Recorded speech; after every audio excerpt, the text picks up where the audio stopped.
سبھی نے نعت شریف پڑھ کر کچھ نہ کچھ فیض حاصل کیا ہے، تو دو اشعار ہم بھی پڑھیں گے۔ ایک شاعر کہتا ہے کہ اے اثر نعت پڑھ بزم سرکار میں، اے اثر نعت پڑھ بزم سرکار میں، اور نعت ہے روح کی تازگی کے لیے، نعت ہے روح کی تازگی کے لیے۔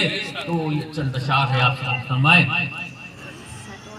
میری جبی کو اگر ان کی خاک پا مل جائے، میری جبی کو اگر ان کی خاک پا مل جائے، خاک پا مل جائے، زمین سے عرش مولا کا سلسلہ مل جائے، زمین سے عرش مولا کا سلسلہ مل جائے۔ اور یہ شعر ہے بہت خاص، اس پہ توجہ فرمائیں۔ دعا یہی ہے شب و روز زاہد ناداں، دعا یہی ہے شب و روز زاہد ناداں، زاہد ناداں، تجھے بہشت ملے مجھ کو مصطفیٰ مل جائے۔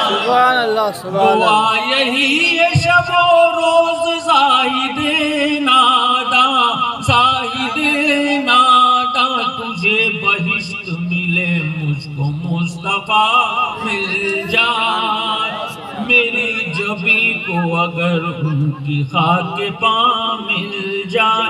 آپ سب حضرات ایک مرتبہ درود پاک پڑھیں۔ اللہم صلی اللہ سیدنا مولانا محمد وعلیہ وسلم والصلاۃ والسلام علیک یا رسول اللہ۔ اے ایمان والو، اے ایمان والو، اللہ سے ڈرو اور سچوں کے ساتھ۔ تو سب سے پہلے تو یہ کہ ہم ایمان والے ہیں بھی کہ نہیں۔ محفل تو میلاد پاک ہے، ظاہر سی بات ہے جو میلاد پاک میں آیا ہے وہ سب مومن ہیں، اور کوئی بھی ہو سکتا، کسی کے لیے روک تو ہے نہیں۔ لیکن ہم یہ کیسے مانیں کہ ہم ایمان والے ہیں کہ نہیں؟ کیا مسلمان کے گھر ہم پیدا ہوئے اس لیے ایمان والے ہیں؟ نہیں، ایمان والے کے لیے ضرور ہے اقرار کرے، وہ اقرار کرے وہ کلمہ اسلام لا الہ الا اللہ محمد رسول اللہ صلی اللہ علیہ وسلم۔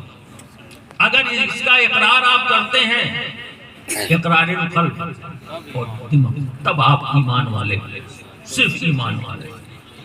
اور ایمان کی اور بھی بہت لمبی وہ ہے، ایمان مفصل بھی آپ نے سنا ہوگا، لیکن ابھی سب سے پہلے ہم کلمہ اسلام، کیونکہ اللہ جو مخاطب کر رہا ہے کہ اے ایمان والو، تو ایمان ہم کیسے سمجھیں؟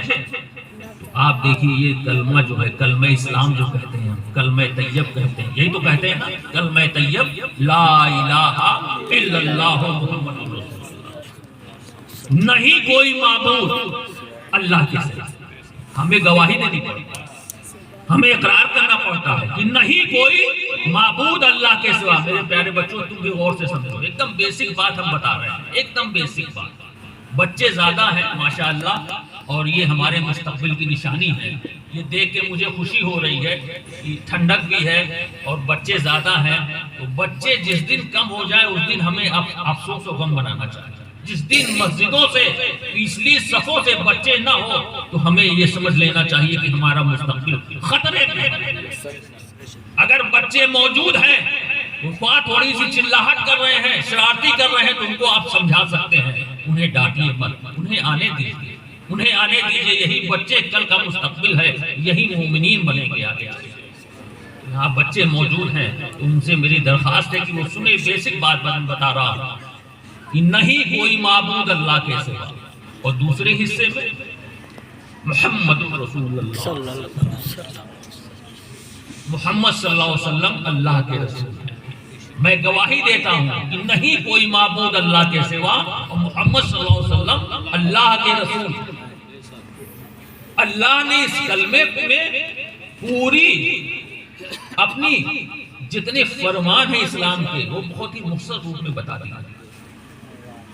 اچھا دونوں حصے میں آپ دیکھیے، دونوں حصے سے لا الہ الا اللہ اس میں بھی 12 لفظ ہیں، 12 ہی لفظ ہیں، اور محمد الرسول اللہ اس میں بھی 12 ہی لفظ ہیں۔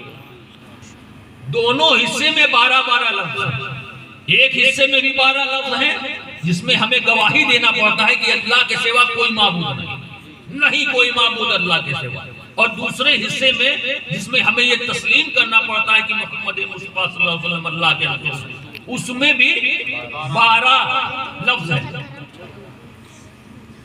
اور یہ دیکھیے کہ ہماری جو پورا راؤنڈ ہے، کلاک ہے، وہ 24 گھنٹے 24 گھنٹے کا ہے، 12 دنی 24، یعنی 24 گھنٹے ہم یہ اقرار کرتے رہے، ہم یہ زبان سے ادا کرتے رہے کہ نہیں کوئی معبود اللہ کے سوا، اور حضرت محمد مصطفیٰ صلی اللہ علیہ وسلم اللہ کے رسول۔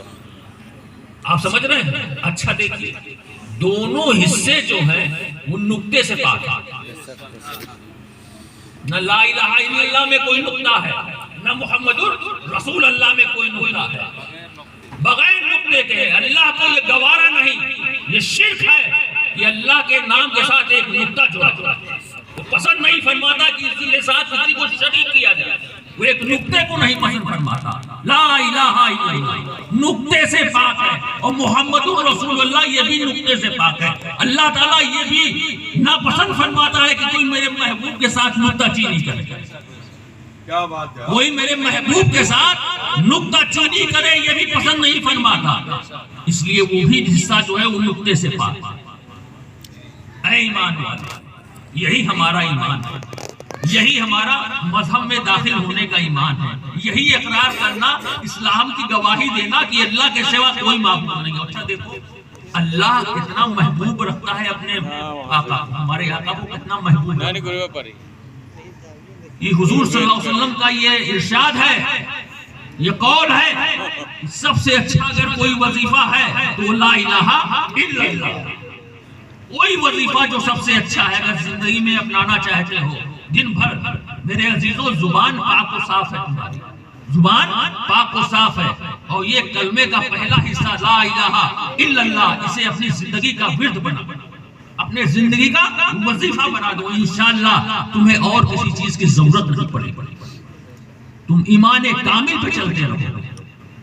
لیکن یہ دیکھو کہ ایک طرف تو حضور صلی اللہ علیہ وسلم کا یہ فرمان کہ اس کلمے کے اس حصے کو اپنے زندگی کا وظیفہ بنا لو، اپنے زندگی کا اہم رکن بنا لو، اور دوسرے طرف اللہ کیا فرماتا ہے اپنے محبوب کے لیے؟ ان اللہ و ملائکتہ یصلون علی النبی۔ اے ایمان والو، تم بھی میرے محبوب کے اوپر صلاۃ و سلام بھیجو، درود بھیجو۔ سوچئے اللہ اتنا محبوب رکھتا ہے اپنے آقا، ہمارے آقا اپنے نبی کو اتنا محبوب رکھتا ہے کہ ایک طرف اگر اللہ کے رسول فرما رہے ہیں کہ یہ حصہ جو ہے یہ تمہارے زندگی کا وظیفہ ہے، یہی مین مقصد ہے کہ گواہی دیتے رہو کہ اللہ کے سوا کوئی معبود نہیں، اور دوسری طرف اللہ یہ فرماتا ہے کہ اے میرے بندو، میں اپنے محبوب کو اتنا چاہتا ہوں۔ ابھی مولانا نے عرض کیا نا جس آیت کریمہ پہ تقریر کی، کیا قُلْ إِن كُنتُمْ تُحِبُّونَ اللَّهَ، سوچئے اگر تم چاہتے ہو کہ اللہ تمہیں اپنا محبوب بنا لے، اللہ تم سے محبت کرے، تو تم اطاعت مصطفیٰ پیروی کرو، کس کی؟ محمد رسول اللہ صلی اللہ علیہ وسلم۔ اور اگر تم نے پیروی کی تو اللہ تمہیں اپنا محبوب بنا لے گا، اللہ تمہیں اپنے قربت میں لے لے گا، اللہ تمہیں اپنے قریب کر لے گا۔ ایک واقعہ سنیے، حضرت بایزید بستامی کے رحمت اللہ تعالیٰ علیہ کے دربار میں ایک شخص پہنچا کہ حضور یہ بتائیے کہ میں چاہتا ہوں کہ اللہ سے قربت حاصل کر لوں، میں چاہتا ہوں کہ اللہ سے قربت حاصل کر لوں، کس طرح سے حاصل کروں؟ میں ہر کام کر رہا ہوں، عبادت بھی کر رہا ہوں، ریاضت بھی کر رہا ہوں، وظیفہ بھی کر رہا ہوں، روزہ بھی رکھ رہا ہوں، ہر کام کر رہا ہوں، لیکن ہمارا دل جو ہے وہ قربت الہی